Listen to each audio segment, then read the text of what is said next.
এক সাহাবা এসে বলতেছে, হুজুর শীতকালে এসে কলেমা পড়ে মুসলমান হয়েছে। মুসলমান হওয়ার পরে বলতেছে, হুজুর এখন আমার কাজ কি? কয় যে ১ নম্বর কাজ খামসু সালাওয়াতিন ইফতারা জাফরুল্লাহ, ৫ ওয়াক্ত নামাজ পড়তে হবে। হুজুর নামাজ কেমন? আল্লিমনি সালাত, নামাজ শিখাই দিয়েছে।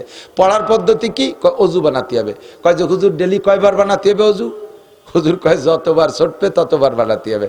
তো অজু ভাঙ্গার কারণ কি? কয় ৭টি বলে দিয়েছে। কয় তালি তো হুজুর, তাহলে আমি এই দিনের 2 ওয়াক্ত পড়বো, জোহর আর আসর পড়বো, আমি রাইতে কয়েকত পড়তে পারবো না, পারবই না। কয় কেন? কয় আমার হলো অজু ছুটে যায় দেখতে দেখতে। এই যে এত বড় শীত, আমি ঠান্ডা পানিতে কোনো মতে অজু বানাতে পারবো না, আমি রাইতে 3 ওয়াক্ত পড়বো না। হুজুরকে আরবিটা আল্লাহ কইছে 5 ওয়াক্ত ফরজ, তুই এই 37 2 ওয়াক্ত নিতে চাচ্ছিস কে? কয় যে আমি পারবো না, তো অজু বানাতে পারবো না, তো নামাজ পড়বো কি রে? এখন হুজুর কয় 5 ওয়াক্ত, উনি কয় 2 ওয়াক্তের বেশি পড়বো না। এর মধ্যে জিবরাইল এসে হুজুরকে বলতেছে, হুজুর ও যা পড়তে চাই তার অনুমতি দেন। রশিদ আর তার স্ত্রী জুবাইদা দুইজন ভোরবেলা, বাচ্চা হারুনুর রশিদ বুজুর্গ মানুষ, বড় আলেমও, আমাদের দেশি বাচ্চাকে মতো না। প্রত্যেক মুসলিম কান্ট্রির মুসলমান বাচ্চা যিনি থাকতেন, তিনি ওই রাষ্ট্রের রাষ্ট্রীয় যে প্রধান বড় মসজিদ আছে, এই বড় মসজিদের ইমাম ও খতিব হতেন। আমার নবী রাজা মসজিদে নববীর ইমাম, পরবর্তীতে আবু বকর মসজিদে নববীর খতিব, পরবর্তীতে ওমর মসজিদে নববীর খতিব, এরপরে উসমান মসজিদে নববীর খতিব, এরপরে আলী মসজিদে নববীর খতিব রিদওয়ানুল্লাহি তাআলা আলাইহিম আজমাইন। কথা বলেন ঠিক না? বাচ্চা হারুনুর রশিদও বড় আলেম। তো ফজরের নামাজ পড়ে স্ত্রীকে নিয়ে একটু সফর, একটু হাঁটাহাঁটি করতেন। নদীর কিনার দিয়ে হাঁটতেছে, হাঁটতে হাঁটতে কত দূর যাওয়ার পরে যে দেখে নদীর পাড়ে বালুর উপরে বৈশা এক পাগল আঙ্গুল দিয়ে এরকম কি যেন নাড়াচাড়া করে, আঁকা আঁকি করে। তাই যে বলতেছে, এই পাগলের নাম হলো বাহলুল। কি নাম? বাহলুল। যে বলছে, এই বাহলুল এ জায়গা বৈশা আঙ্গুল দিয়ে কি করো? তো বাহলুল কইতেছে যে আমি জান্নাতের বালাখানা তৈরি করতেছি। বাহলুল তো পাগল, উনিও জানে, তো উনি মনে করছে পাগল এইরকমই তো করে, নাকি বলেন? পাগলের স্বভাব এইরকম না? এক পাগল হুশ হওয়ার পরে, পাগল থাকতেও তারা দেখছি, হুশ হওয়ার পরেও দেখছি। পাগল থাকতে দেখি শুকনো গোবর দিয়ে বস্তা ভরে, সিঁড়া কাপড় চুপুড় যা আছে রাস্তাঘাটে কাগজ বস্তা ভরে। আমার এলাকায় ছিল নসু পাগল, মরার পরে ওর ঘরের থেকে 500 বস্তা বের করে ফেলানো হয়েছে। এইরকম পাগল একটা বস্তা ভরছে সবকিছু দিয়ে। হুশ হওয়ার পরে কইলাম যে তুই এই পাগল থাকতে এগুলো ভর্তি কে? এই পচা কাপড়, ছিঁড়া নেকড়া, তারপরে কাগজ টাগজ, এগুলো দিয়ে বস্তা ভর্তি কে? কয় যে আমি দেখতাম যে দেশের সব মানুষ পাগল হয়ে গেছে, এইগুলো সব স্বর্ণ পড়িয়ে রয়েছে রাস্তায়, কেন বাড়ি নেয় না? শুকনো গোবরে দেখতাম দলা ধরা সোনা, ছিঁড়া কাপড়ে দেখতাম যেন কাপড় স্বর্ণের কাপড়, ছিঁড়া কাগজে দেখতাম স্বর্ণের কাগজ পড়ে রয়েছে। ইয়া মানুষ নেয় না কেন? মানুষ এত পাগল কে? তাই আমি একাই হুশ আছি, এই জন্যই বস্তা ভরতেছি। পরে হুশ হয়ে দেয় যে বাড়ি গু গোবরে বেরিয়ে গেছে। এতদিন আমি পাগল ছিলাম, এরা ভালো। তো পাগলে এরকম এলোমেলো করে, বালাখানা বানায়। তো বাচ্চা হারুনুর রশিদ বলতেছেন, তো বালাখানা বানায় কি করিস? কয় বেশি। কত বেশি? কয় 4 আনা। 4 আনা চেনেন? মুরব্বীরা তো 4 আনা চেনে, বুলাভান 4 আনা চেনে না। আর 10 বছর পর যদি কয় 4 আনা চেনো, কয় চিনি না। তাই কি 4 আনা দিয়ে ভাত খেয়ে আসলাম একটু আগে, মনে হবে 4 আনা তরকারি। 1 টাকার 4 ভাগের 1 ভাগের নাম হলো 4 আনা। তো এই একটা বালাখানা বেচে বাহলুল 4 আনা। এখন বাচ্চা হারুনুর রশিদ মনে করছে ওর মনে হয় 4 আনা হলে আজকের দিন প্রয়োজন মেটবে, এই জন্যই 4 আনা। 4 আনায় জান্নাতের বালাখানা বিক্রি হয় নাকি? ওর গাইতে বাদ দে, জুবাইদারে কয় চলো যাই। পাগল, 4 আনায় জান্নাতের বালাখানা। জান্নাতের বালাখানা তুই চিনিস? লাবিনাতুম মিন ফিদ্দা, লাবিনাতুম মিন যাহাব। একটা ইট স্বর্ণের, একটা ইট রূপার। এইরকম বালাখানা এ যে হাজার হাজার হবে। যারা হাফেজে কোরআন তাদের বালাখানা হবে 6666 তালা। যারা শুধু আলহামদুলিল্লাহ হাফেজ তার বালাখানা হবে 7 তালা। সাথে ইন্না তাইনা পারে 10 তালা, সাথে কুলহু পারে 14 তালা, সাথে ভালাক পারে 18 তালা, সাথে নাচ পারে 24 তালা। এভাবে বালাখানা বাড়তি থাকবে। সে বলে 4 আনায় বেচে। তো জুবাইদা চিন্তা করলো যে কইছি যখন পাগল তার একটা কিনি। জুবাইদা কইতে আমার একটা দাও, বাচ্চা না নেয় না নিক, আমার একটা দাও। 4 আনায় দিয়ে জুবাইদা একটা কিনছে। এখন ওই বালাখানা তো রাতে ধরাই দেয় না, ওটা তো বেচতে যেয়ে পাবে। ঘুরে ফিরে চলে আসছে, রাত্রে ঘুমাইছে, বাদশাহ হারুনুর রশিদ রহমাতুল্লাহ আলাইহি স্বপ্নে দেখতেছেন যে দুনিয়া ধ্বংস হয়ে গেছে, কিয়ামত হয়ে গেছে, গারদ হয়ে গেছে, এরপরে জান্নাত জাহান্নাম কায়েম হয়ে গেছে, উনি জান্নাতেও গেছেন। তো জান্নাতের একটা গলি দিয়ে উনি হাঁটতেছেন, হাঁটতে হাঁটতে কত দূর যেয়ে দেখে যে বিশাল আলিশান একটা বালাখানা, ওইটার সামনে যে দাঁড়াইছে, সামনে ফেরেশতা দাঁড়িয়ে আছে, বলছে ভাই এটা কি? কয় এটা জান্নাতি বালাখানা। কয় যে এই বালাখানা এত সুন্দর, হ্যাঁ এটা জান্নাতি বালাখানা। এ বালাখানা কার? কয় যে এটা জুবাইদার বালাখানা, আপনার স্ত্রী জুবাইদার বালাখানা। তো স্ত্রীর বালাখানা যেহেতু আমি একটু যাই। কয় না না না, আপনার স্ত্রী এখনো যাই নাই, পরের বালাখানা আপনি ঢুকবেন কে? কয় যে স্ত্রীর বালাখানা কিভাবে হলো? কয় যে আজকে ভোরে ওই যে বাহলুলের কাছ থেকে কেনছে সেই সাইরেনার বালাখানা আইডিয়া। বাদশা ঘুম ভেঙে গেছে, ওরে চলবো না, আবার ঢুকতেও দিল না। ঘুম ভেঙে গেছে, ফজর পর্যন্ত আল্লাহ বিল্লে কইরা ফজরের নামাজ পড়ে স্ত্রীরে না কইয়া আবার চলছে সেই বালাখানা কিনতি।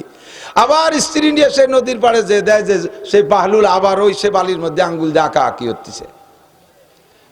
বাহলুল কি করিস? কয় বালাখানা তৈরি করতেছি। কি করবি বালাখানা তৈরি করে? কয় বেচবো।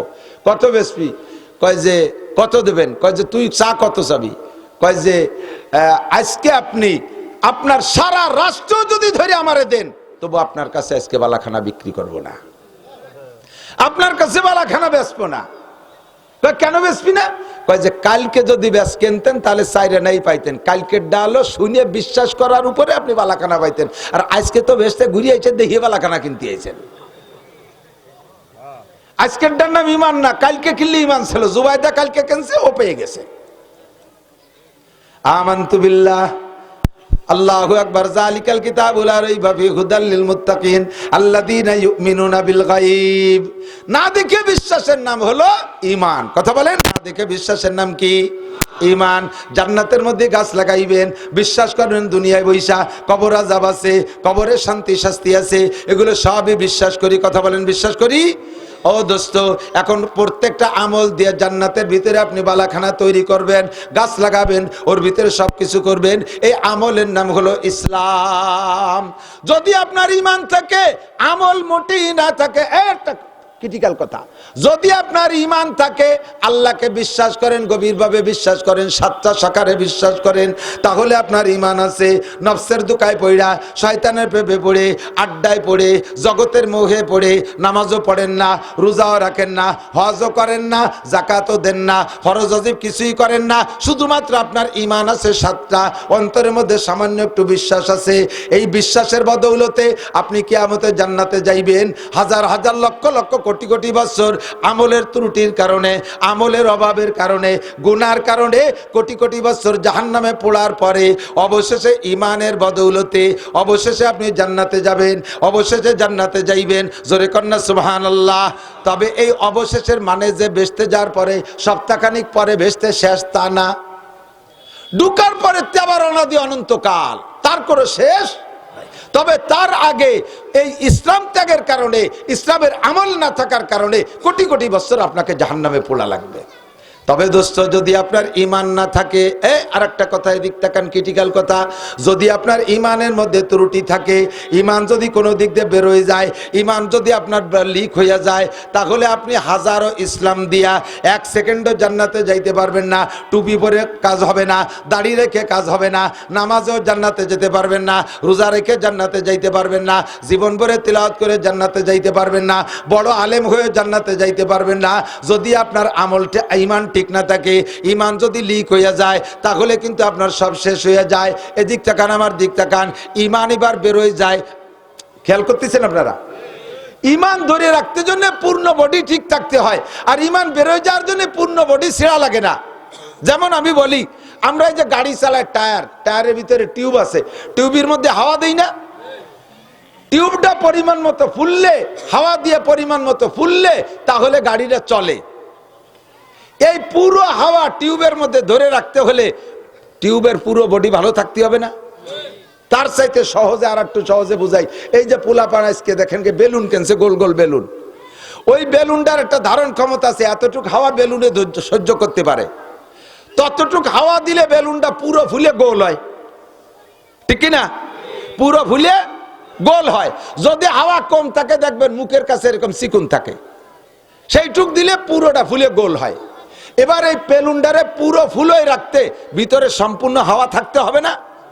আর সম্পূর্ণ হাওয়া ভিতরে থাকতে হলে বেলুনটার সারাগা ভালো থাকতে হবে না? বেলুনটা সারা পুরো হাওয়া ধরে ফুলো থাকতে তার সারাগা ভালো থাকতে হবে। কিন্তু ওই বেলুনের পুরো হাওয়া বেরোয় যাওয়ার জন্য কি সারাগা ছিঁড়া লাগবে? সারাগা ছিঁড়া লাগবে? এক জায়গায় একটু লিক করে দিলি, সুই মাথায় দিয়ে ফুটোরে দিলি, হাওয়া থাকবে? এখন যদি বেলুনি সারা বেলুনি কয় হ্যাঁ হাওয়া বেরোতে পারবি না, যতটুক ফুটো হয়েছে অটটুক বেলু হাওয়া বেরোবি, আমরা সারাগা ভালো রয়েছি, অন্য জায়গার হাওয়া বেরোতে পারবি না, সারা বডিতে যদি স্লোগান দেয় তাহলে কি ভিতরে হাওয়া সব ধরে রাখতে পারবে? ফুটো হয়েছে হুশ করে সব বার হয়ে চলে যায়। ঠিক কি ঠিক না? আমার আপনার ইমানেরও সেই অবস্থা। নামাজ আছে সুন্দর, রোজা আছে সুন্দর, টুপি আছে সুন্দর, পাগড়ি আছে সুন্দর, তবলিগ আছে সুন্দর, চরমুনাই সুন্দর, মসজিদ মাদ্রাসা সুন্দর, সব কিছু সুন্দর আছে। একটা জায়গা ছোট্ট করে একটু লিক হয়ে গেছে, একটা জায়গা লিক হয়ে গেছে। সেটা হলো এই জামানায় কি অত হালাল হারাম বাইসিয়ে চলে পারা যায়? সব ঠিক, বেলুনের সারাগা ঠিক। এই কথা বলার সাথে সাথে ইমান হইন্দে হুশ করে বাড়ি চলে গেছে। ইমানের বেলুন লিক, ইমানের বেলুন। আরে নে বাদ দে, এই জামানায় অত পর্দা করে বাড়া যায় নাকি? মুরব্বী, বাড়ির মুরব্বী, ৭৫-৮০ বছরে বুড়ো মুরব্বী, এই মুরব্বী বাড়ির ইমানের বেলুন লিক করে দেয়। এক ছেলে বিয়ে করে আনছে, এই ছেলের বউরে পালকিতে, আগে তো পালকিতে নামাতো, ইদানিং তো গাড়িতে নামায়। এই গাড়িতে ঘরে নেবে কিডা? কয় যে বড় জামাই আনবে। জামাই যাইয়া উনার বেটার বউরে কোলে করে, শালা বউরে কোলে করে গাড়িতে নামায় আনছে। যদি কই মিয়া কাজটা করলেন কি? থো তোমার, এই জামানায় অত কড়াকড়ি চলে নাকি? তোমার ইমানের বেলুন ফুটো হয়ে গেছে কাকা, কথা কন না কেন? জামাইরে দিয়া আর শালা বউরে দিয়া এক জায়গায় নতুন বউরে দিয়া দুধ ভাত খাইতে বসাই দিয়ে দুইজনের মালা ফেসাই দেয়। যার বউ সে বাড়িতে মুকুচুরি ঘুরি বেড়াচ্ছে, সে বেলেটে হাতি জায়গা হয় না। ৩ দুলোভাই শালা বউ নিয়ে খাতি বসে গেছে, এইটা সমর্থন করে বাড়ির মুরব্বী। তোমার বেলুন ফুটো এবার হয়ে চলে গেছে। নামাজ পড়ো, রোজা রাখো, যত যা করো, ও দোস্ত সাবধান। কামাল আস্তিদের নাম সে ইনসা সাকুন তো খুদরা বাগুপ্তার না কিসমাকুন। মানুষের যোগ্যতা ফুটোই তোলে জবানের দ্বারা। কে কতটুক ছোট বড় এটা জবানের দ্বারা প্রমাণ করে। কথা বলেন ঠিক কি ঠিক না? আমার গোপালগঞ্জে হাজারো মাওলানা আছে, সারা বাংলাদেশে আল্লাহ পাক আমারে পরিচিত করছে একটু জবানের বদৌলতে। ৭.৫ কোটি বাঙালি নাচছে বঙ্গবন্ধুর পিছনে জীবন দেওয়ার জন্য। তার মাত্র রেসকোর্স ময়দানের একটা ভাষণে জবানের দ্বারা তারে এত দূর করাইছে। আবার মানুষকে সাতবক জমিনের নিচে নামাই নিয়ে যেতে পারে ওই জবানের একটা কথায়। তোমার জন্য জান্নাতের বিশাল এক দাগ জমি দলিল হইছে জবানের একটা কথায়, লা ইলাহা ইল্লাল্লাহ মুহাম্মাদুর রাসূলুল্লাহ। তোমারে মুমিনের খাতায় নাম লেখাইছে জবানের একটা কথা দিয়া। এত বড় জমির মালিক বানাই দিয়েছে। আবার ওই ইমান লিক হয়ে বেরোয় চলে যাবে মাত্র একটা দুইটা কথার কারণে। এই জন্য আমার নবী ইমানকে পাহারা দেওয়ার জন্য খুব শক্ত ভাষায় বলেন, আখলিস দীনাকা ইয়াকফিকাল আমালুল কলিল, আখলিস দীনাকা ইয়াকফিকাল আমালুল কলিল। তোমার ইমানকে খাঁটি করো, তোমার ইমান রে পিওর করো, তোমার ইমান রে পাহারাদারি করো, তোমার ইমানকে রক্ষা করো, এই তোমার ইমানকে হেফাজত করো। ইয়াকফিকাল আমালুল কলিল, তাহলে অল্প আমলের দ্বারা জান্নাতে চলিয়া যাইতে পারবা।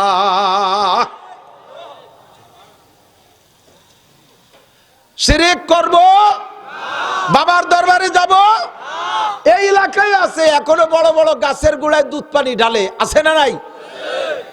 এই আমাকে সসরাইল একটা আছে, সসরাইল না বেশপুর আসরের নামাজ পড়ছি, আসরের নামাজ পড়ে বেরোইছে আমার জন্য মোটর সাইকেল, সে সময় মোটর সাইকেল চলতাম, মজিবার দারোগা আসতেছে নিয়ে যাবে।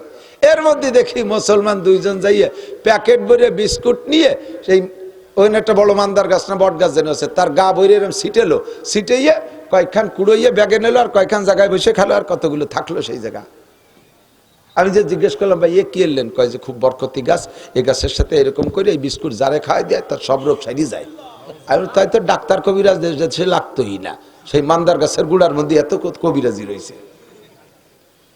কত বড় মুশরিক শিরকি আকীদা মুসলমানের মধ্যে রয়েছে। এজন্য ইমানকে আগে ফ্রেশ করতে হবে। একমাত্র সর্বময় ক্ষমতার মালিক কে? সৃষ্টিকর্তা কে? সন্তান দেয় কে? বিয়ে দেয় কে? সব কিছু দেয় কে? আল্লাহ। এই জন্য ইমানকে আগে ফ্রেশ করতে হবে। একমাত্র সর্বময় ক্ষমতার মালিক কে? সৃষ্টিকর্তা কে? সন্তান দেয় কে? বিয়ে দেয় কে? সব কিছু দেয় কে? আল্লাহ। পিএস দেয় কে? পাট কুষ্টা কেডা দেয়, ধান চাইল কে দেয়, ছেলে মেয়ে কে দেয়, ক্ষমতা কে দেয়, চাকরি বাকরি কে দেয়, রুজি রোজগার কে দেয়? দুনিয়ার কেউ দিতে পারে? কেউ দিতে পারে? কাহারও কোনো ক্ষমতা। এবার চলে যাই ইসলামের দিকে। এই কথাগুলোকে আমি আমলের দ্বারা বাস্তবায়নের নাম হলো ইসলাম।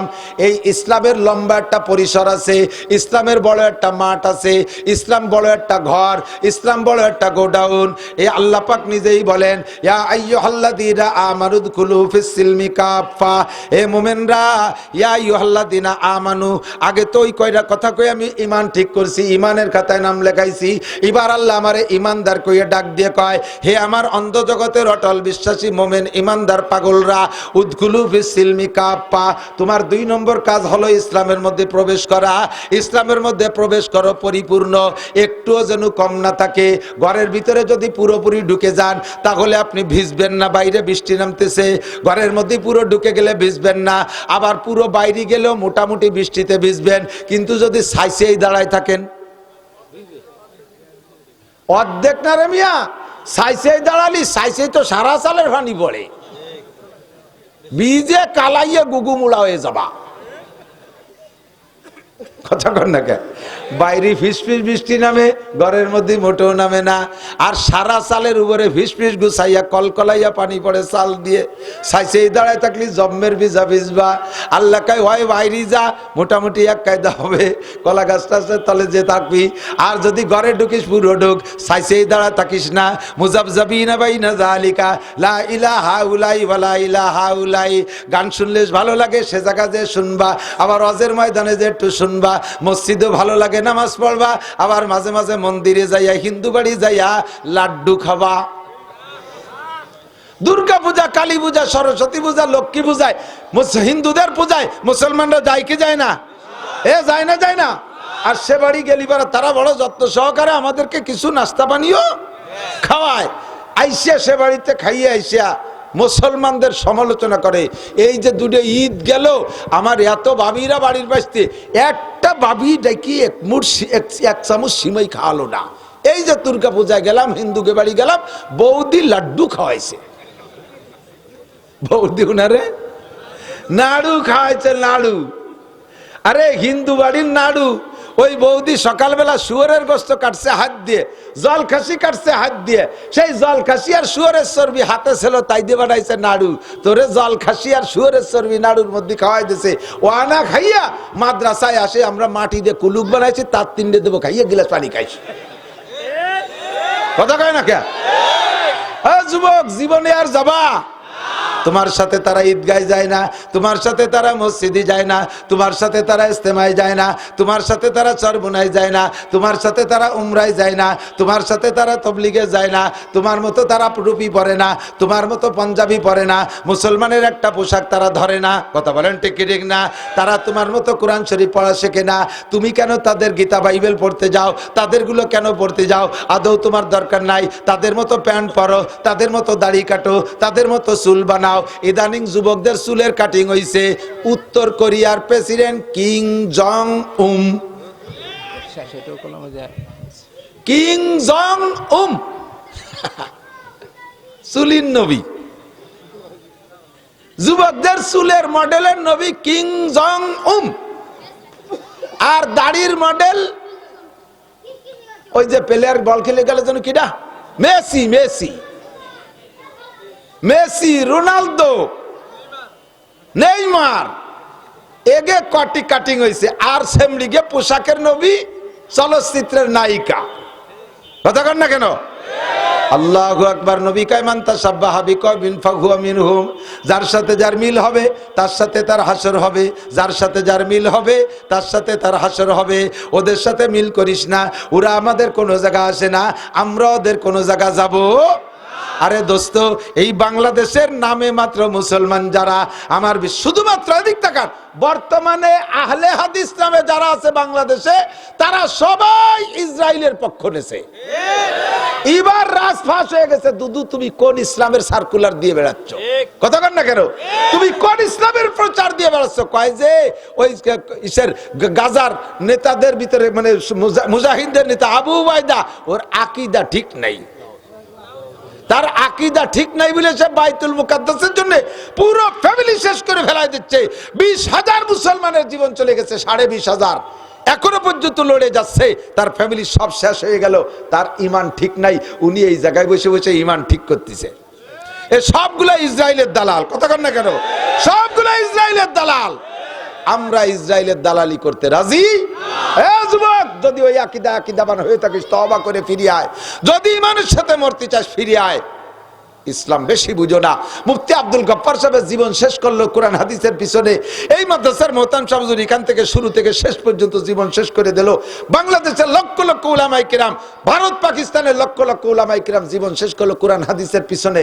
এর ভিতরে ডুবইয়া তারা ইসলাম বুঝলো না, কয় পাঙ্কু দুহেন চটি বই পড়ে ইসলাম বুঝে ফেলাইছে। ঠ্যাং চারাইয়ে নামাজে দাঁড়াতে হবে, গবা গপ কানে বাড়ি মারতে হবে, জোরে একটু আমিন করতে হবে, জানাজার নামাজে এক পাশে সালাম ফিরতে হবে, আলহামদুলিল্লাহ পড়তে হবে। এর নাম ঈমান আকীদা ঠিক হলো। যদি এই কেউ না থাকে তাহলে সে ইসরায়েলের শত্রু, আর সে যদি ওই করে তাহলে সে হলো আহলে হাদিস। কত বড় 2 নম্বরই 14 নম্বরই কথা চিন্তা করতে পারেন। আল্লাহ হেফাজত করে, বলেন আমিন। আল্লাহু আকবার। আমানতু বিল্লাহ কি বলতে চাইছিলাম? ইসলাম, ঠিক আছে না? উদখুলু ফিস সিলমি কাফা। এবার আল্লাহ কা ইসলামের মধ্যে ঢুকলে পরিপূর্ণ ঢুকবা। ইসলামের মধ্যে ঢুকলে পরিপূর্ণ ঢুকবা, 50-50 ঢুকবা না, পরিপূর্ণ ঢুকবা। এবার জানতে চাইলাম আল্লাহ ইসলাম কি? আমি যদি ইসলাম বলি, আমি একা বলে সারতে পারবো না। আমি মাত্র শুরু করে দিয়ে গেলাম ইসলাম, আমার পরে যারা আসবে সবাই ইসলামের আলোচনা করবে। তবে ইসলাম বড় কঠিন কিছু না, কথা কান। প্রত্যেকটা আমল, আমার ভাই আমার দিক তাকান, প্রত্যেকটা আমল আমি কই না, আল্লাহই কয় লা ইউকাল্লিফুল্লাহু নাফসান ইল্লা উসাহা। মানুষকে আল্লাহ তাআলা শক্তির বাইরে কোনো হুকুম চাপাইয়া দেয়। ছোটবেলা যখন দাড়ি হয় নাই, আমাদের ছাত্র ভাই কের দাড়ি ছিল এরকম বড় দাড়ি, ঘন দাড়ি। একজন ছিল আবুল হাসান ভাই, দুমসা দাড়ি, তখন আমার মোটেই দাড়ি হয় নাই। ওর মুখে বড় দাড়ি দেখে আমি একদিন জিজ্ঞেস করছি, ভাই এত দাড়ি মুখে ওজন মনে হয় না? এই এত দাড়ি নিয়ে ঘুরি বেড়ান, বারবার ঠেয় না? কয়ে না, তো টেরই পাই না, কবে ওই এত বড় হয়েছে তাই তো মনে নেই। পরে যখন দাড়ি হয়েছে তা তো টেরই পাই না। শরীয়তের বিধিবিধান আমার দিক তাকান। যারা নিয়মিত নামাজ পড়েন, যারা নিয়মিত নামাজ পড়েন, বলেন তো এখন নামাজ পড়তে ভালো লাগে না ছাড়তে ভালো লাগে? ছাড়লে ভালো লাগে না পড়লে ভালো লাগে? কারণবশত যদি কোনো এক ওয়াক্ত ছুটে যায়, বলেন ঘরের থেকে বেরোইতে ভয় লাগে কি লাগে না? ঠিক না? ও যুবক, তোরা যারা নামাজ না পড়িস, তুই করে বলতেছি, রাগ করিস না, আদরের সাথে স্নেহের সাথে ভালোবাসার সাথে বলতেছি, তোরা যারা নামাজ না পড়িস, আজকে ঈশার নামাজটা পড়িস, দেখবে রাত্রে ঘুমটা হবে সুন্দর। দেখবি মনের মধ্যে একটা আলাদা আনন্দ পাবি। ফজরের নামাজ পড়ে ঘর থেকে বের হবি, দেখবি যে মনের ভিতরে একটা আলাদা সাহস আসবে যে আজকে আমি যে কাজে যাবো ইনশাআল্লাহ আমি সফল হব। আমি আমার মালিককে খুশি করে বেরোইছি, আমি আল্লাহর হুকুম মেনে বেরোইছি, মনের ভিতরে একটা আলাদা সাহস আসবে। কথা বলেন? যেদিন তুমি পরীক্ষা দিতে যাবা, ফজরের নামাজ তুমি পড়বা, দেখবা যে ইনশাআল্লাহ সেই দিন তোমার মনে হিম্মত সাহস বেশি হবে, পরীক্ষাটাও সুন্দর হবে। শরিয়াতের কোনো কাজ কঠিন না। যখন শরিয়াত তবিয়াতে পরিণত হয়ে যায়, শরিয়াত যখন তবিয়াতে পরিণত হয়, তখন আর কোনো কাজ করতে কষ্ট লাগে না। শরিয়াতের কোনোটা খারাপ লাগে না।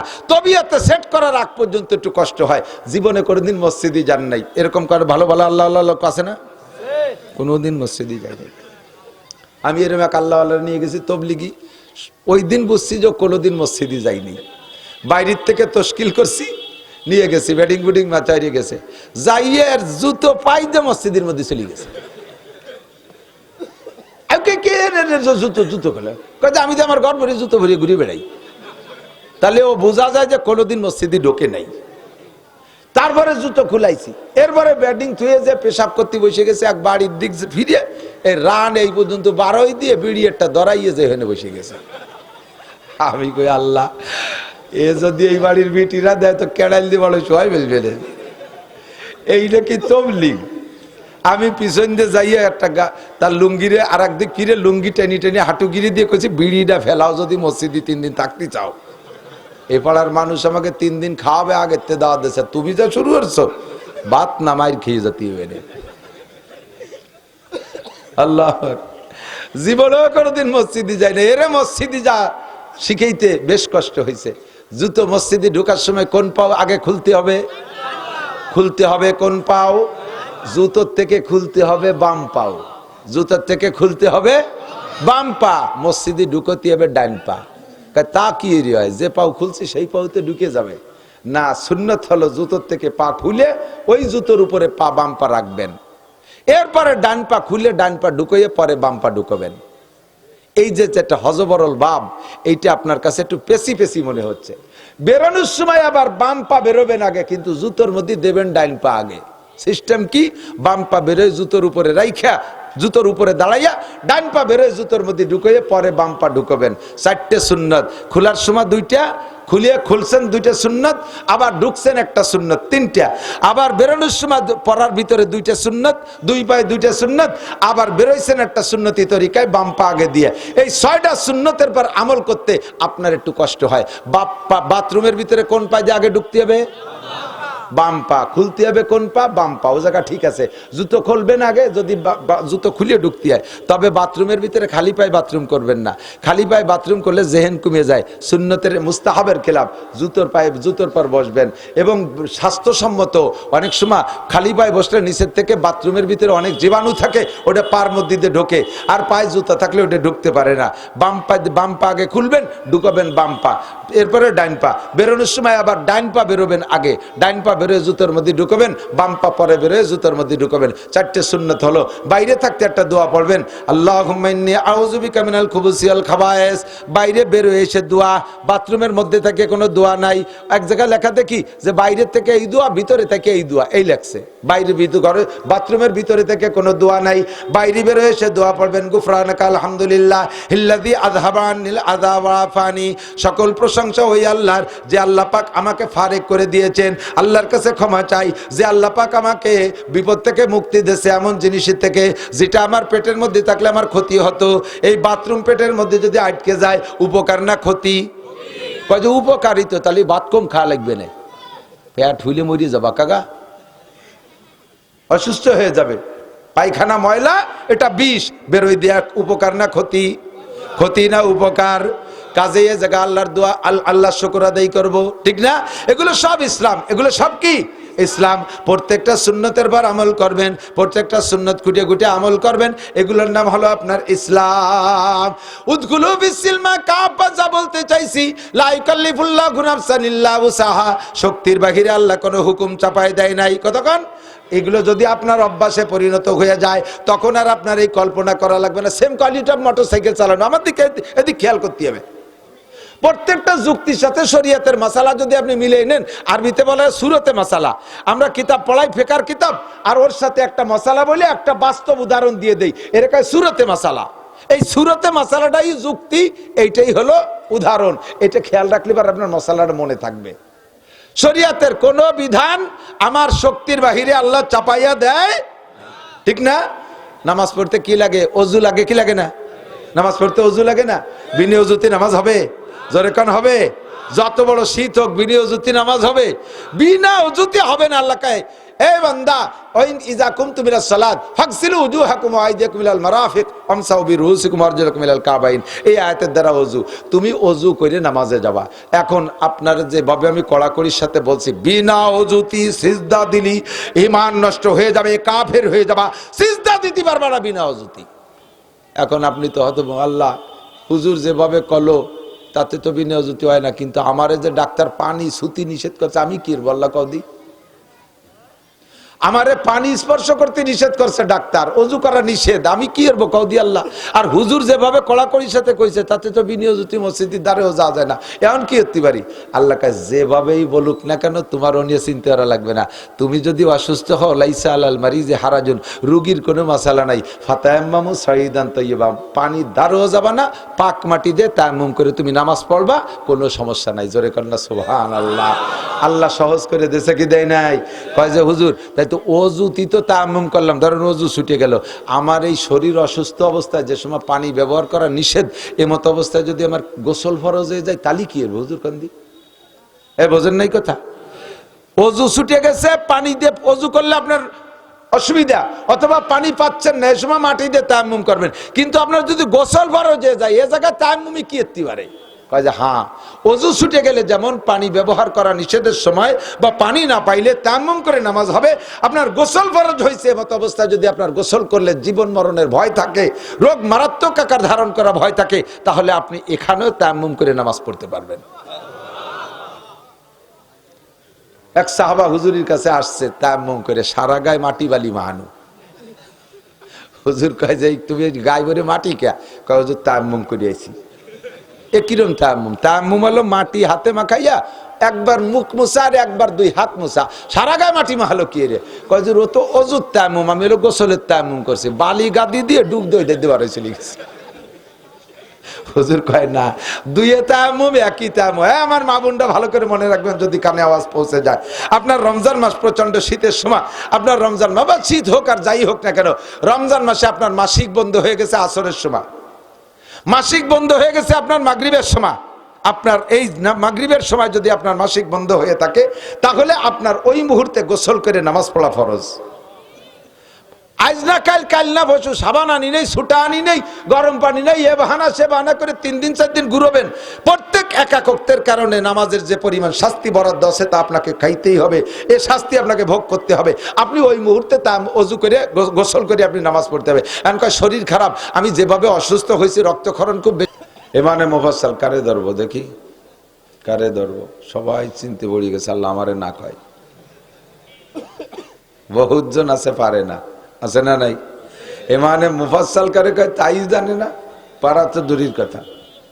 তবে জীবনে একবার হলেও পড়তে হবে, বিশ্বাসের সাথে একবার হলেও পড়তে হবে। অন্তরে বিশ্বাস থাকলে তার নাম ঈমান না।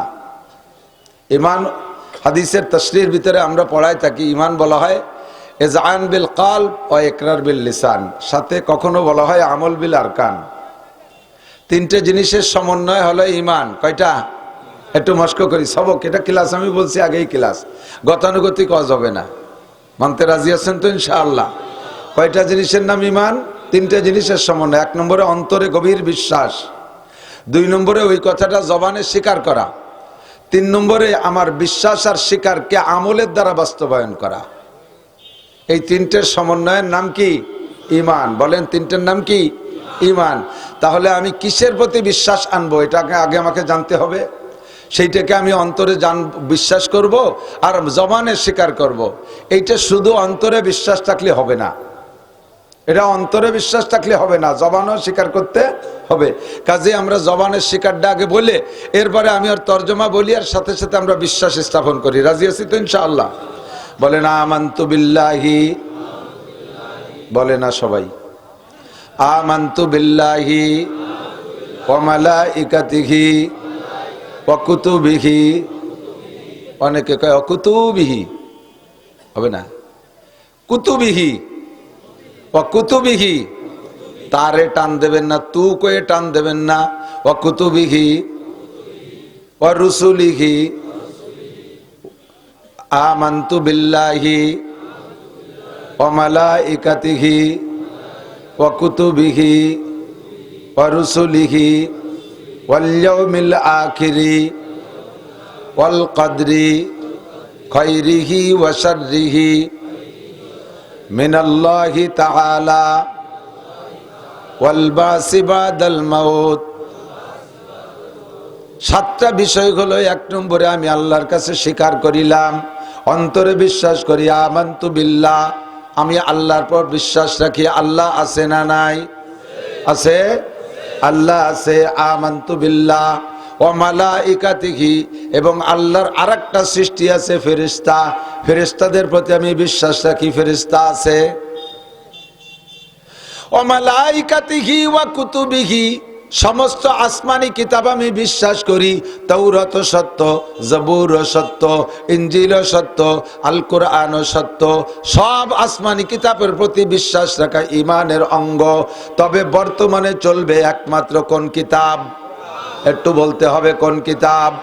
তাওরাতের হুকুম চলবে না, ইনজিলের হুকুম চলবে না, জবুরের হুকুম চলবে না, ইহুদি মতবাদ চলবে না, নাসারা মতবাদ চলবে না, অন্য কোনো ধর্ম চলবে না। একমাত্র চলবে কোন কিতাব? ওয়া রুসুলিহি, সব নবী রসুলকে মানি। আদম আলাইহিস সালাম থেকে নিয়ে ঈসা আলাইহিস সালাতু ওয়াসসালাম পর্যন্ত 2.5-3 লক্ষ নবী রাসূল যারাই চলে গেছে সকলের প্রতি আমি বিশ্বাস রাখি সব সত্য নবী রাসূল। তবে শেষকালে চলবে কয়জন? জোর হলো না? এক নবী চলবে, তার নাম কি? মুহাম্মাদুর রাসূলুল্লাহ সাল্লাল্লাহু আলাইহি ওয়াসাল্লাম। আমার নবীর পরে আর কোন নবী আসবে? এই একই সাথে কি আর 2-3 জন লাগবে? আর কোন নবী আসবে না, আর কোন নবী লাগবেও না।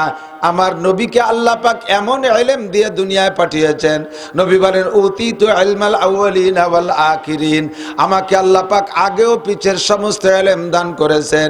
বুইস্তু মুআল্লিমা, আমাকে আল্লাহ উস্তাদ হিসেবে পাঠিয়েছেন। ওমা বুইস্তু মুতাআল্লিমা, আমি ছাত্র হিসেবে দুনিয়ায় আসি নাই। দুনিয়ায় মানবকুলে আমার কোনো উস্তাদ নাই, আমার উস্তাদ কেউ নাই। কেউ বলতে পারবে না মুহাম্মদ আমার ছাত্র। তবে সারা দুনিয়ার সব পণ্ডিত যদি এক ক্লাসে বসে, যত জ্ঞানী গুণী বিজ্ঞানী বুদ্ধিজীবী আছে সব যদি আইসা আমার ক্লাসে বসে, আমাকে একটা হরফও পড়াইতে পারবে না, আমি তাদের সকলকে পড়াই দিতে পারবো। যেহেতু আমার নবীর চাইতে বড় আলেম নাই, আসেও নাই আর আসবেও না, কাজী দুনিয়া আর কোন নবীর প্রয়োজন। আল্লাহর সাথে যেমন শিরিক, আল্লাহর সাথে যেমন কেউরে শরিক করলে মুশরিক হইয়া যায়, আল্লাহর সাথে যেমন কেউরে শরিক করলে মুশরিক হইয়া যায়, নবী পাকের সাথে অন্য কোন ব্যক্তিকে নবী হিসেবে সাব্যস্ত করলে ওই লোকটাও মুশরিক হইয়া যায়। লা তুশরিক বিল্লাহ ওয়া লা তুশরিক মার রাসূল, আল্লাহর সাথে শরিক করবা না, নবীর সাথেও শরিক করতে পারবা না। বর্তমান সময় আমার দিক তাকান, আপনাদের ঘরে ঘরে আসার প্রক্রিয়া চলতেছে। আমি সেদিন আমাদের গোপালগঞ্জে এই জায়গা থেকে একটু কথা বলা শুরু করছি, এর মধ্যে দেখি স্টেজে এতক্ষণ আমার প্রায় ঘন্টা দেড়েক বয়ান শুনছে খুব জজবার সাথে, আনন্দের সাথে। যখনই আমি এই সাবজেক্টে কথা ঢুকে গেছে, সাথে সাথে দেই যে উমড়া সুমড়া কয়জন চলে যায়, যার সময় আরো কয়জনের খুসাই দিয়ে কয় চলিয়ে আয়। এখন কোকে গাই লাগছে, কুকসিতি গাই লাগছে, ও কয়টা কাদিয়ানীদের টাকা খায়, কাদিয়ানীদের টাকা খায়, কাদিয়ানীদের কাছে বিক্রি হয়ে গেছে। বহু চেয়ারম্যান মেম্বার প্রার্থী কাদিয়ানীদের কাছ থেকে টাকা নিয়ে তারা নির্বাচন করে। মুসলমান হইয়া মুসলমানের সাথে মসজিদে নামাজ পড়ো, ঈদগায় নামাজ পড়ো, এতদিন দাবি করছো মুসলমান, এখনো প্রকাশ করো মুসলমান, ভিতরে ভিতরে কাদিয়ানীদের মাল খাও।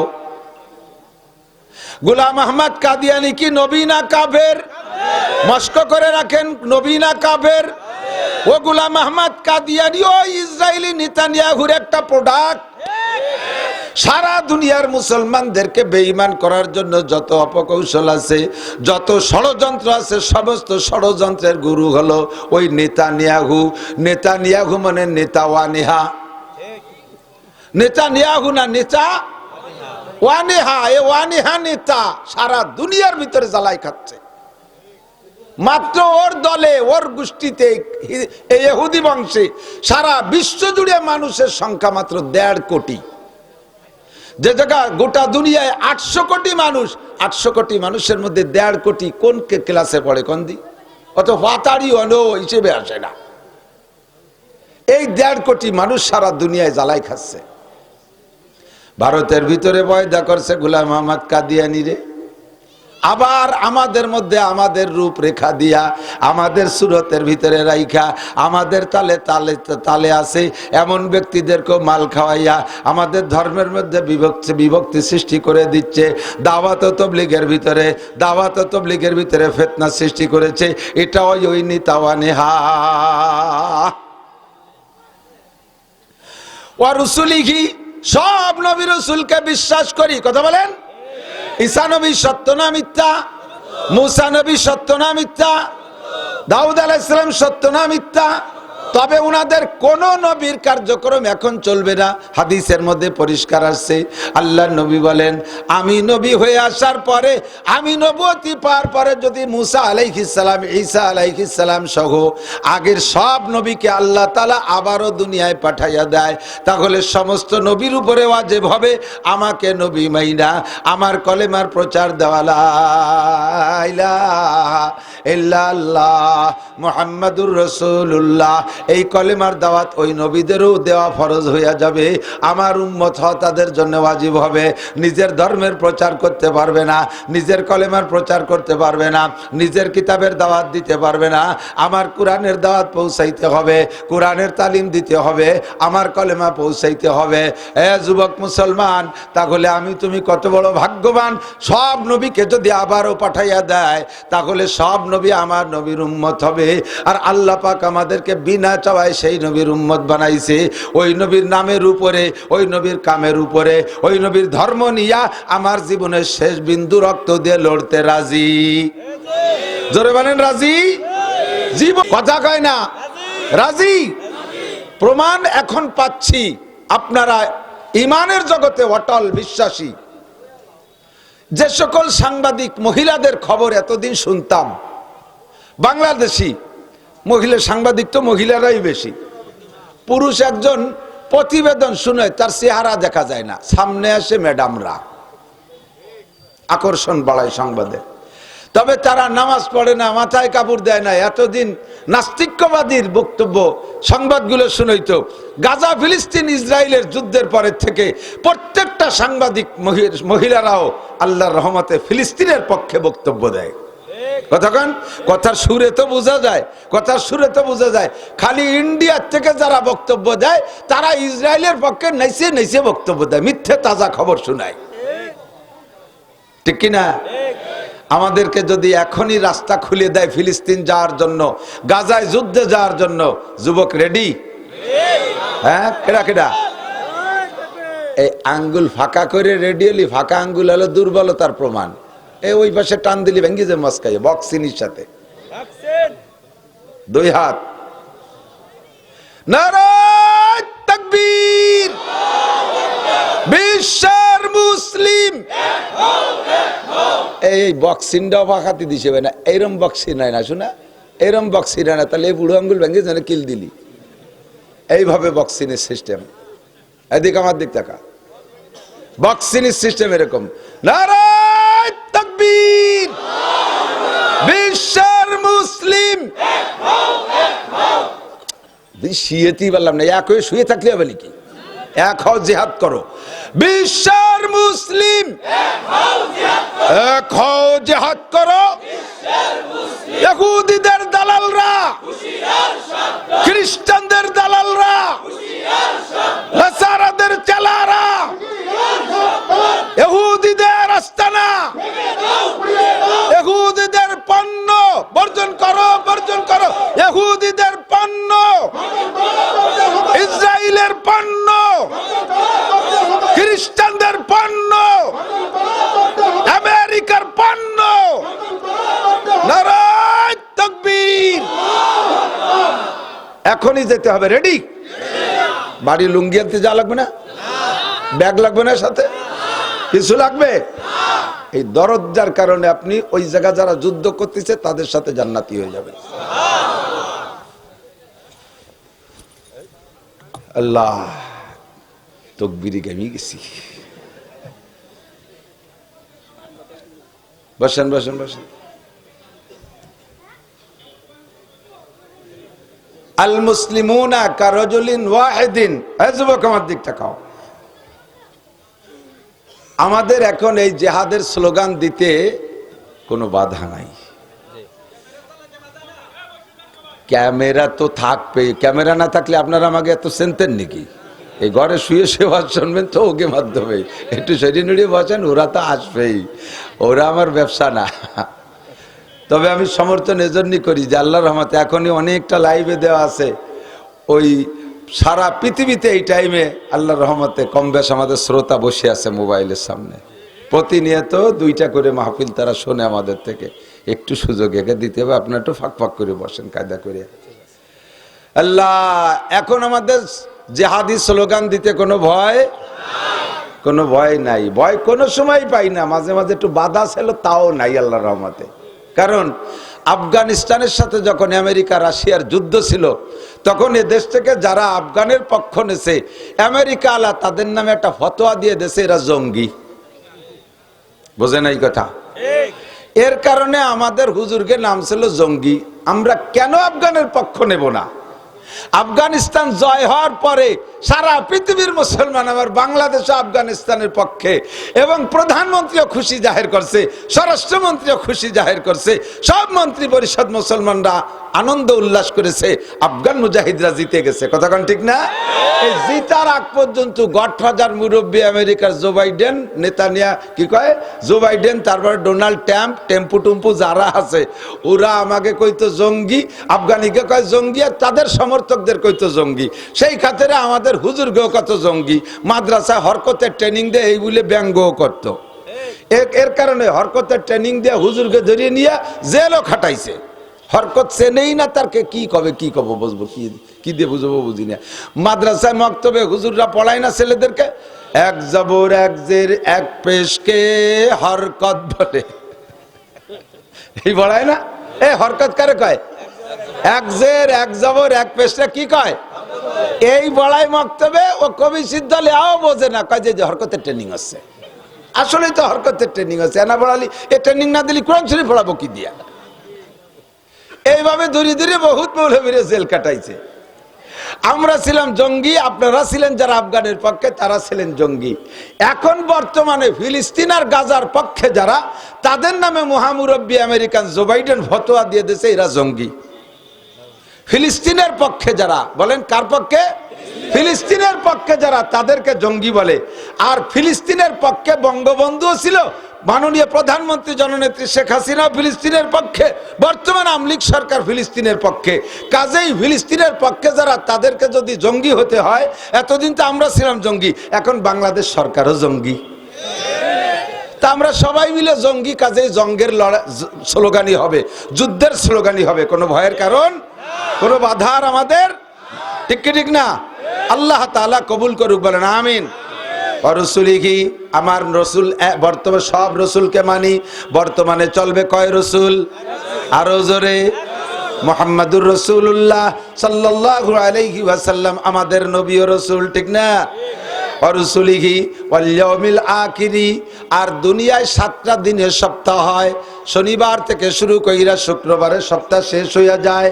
এমন করে ঘুরতে তালে আছে নাকি মাঝে মাঝে 8 দিনের সপ্তাহ হয়? হ্যাঁ, 8 দিনে হয় নাকি মাঝে মাঝে? কোনো প্যাসে ফসে দিন একটা বাড়িয়ে যায় নাকি কোনো দিন? ফেব্রুয়ারি মাস 4 বছর চলে 28 দিন, মাঝে মাঝে হয়ে যায় 29 দিন, কিন্তু সপ্তাহ কোনো দিন 7 দিনের বেশি হয় না। শুক্রবারে শেষ হয়ে যায়। হঠাৎ করে একদিন মুহররম মাসের 10 তারিখে একটা শুক্রবার হবে, ওই শুক্রবারের পরে আর দুনিয়ায় শনিবার আসবে না। ওর নাম হলো ইয়াউমে আখির, দুনিয়ার দিনের শেষ দিন। ওই দিনটা দুনিয়া ধ্বংস হবে। ইযা ওয়াকাতিল ওয়াকিয়া লাইসা লিওয়াকাতিহা কাযিবা। ও ঘটনা ঘটবে, তার মধ্যে কোনো সন্দেহ আছে? এটাকে বিশ্বাস করা ফরজ। 5 নম্বর, ওয়াল কদরি খাইরিহি ওয়া শাররিহি মিনাল্লাহি তাআলা। 6 নম্বর হলো তকদিরকে বিশ্বাস করি, ভালো মন্দ যাহা কিছু হয় সব আল্লাহর পক্ষ থেকে হয়। কথা বলেন, রোগ দেয় কে? শোক দেয় কে? বৃষ্টি দেয় কে? না দেয় কে? ক্ষমতা দেয় কে? সিনে নেয় কে? সন্তান দেয় কে? না দেয় কে? সন্তান আমাদের দেশে বর্তমানে পীর সাহেবরা সন্তান দেয়। বউ আপনার ছেলে দেয় পীর সাহেব।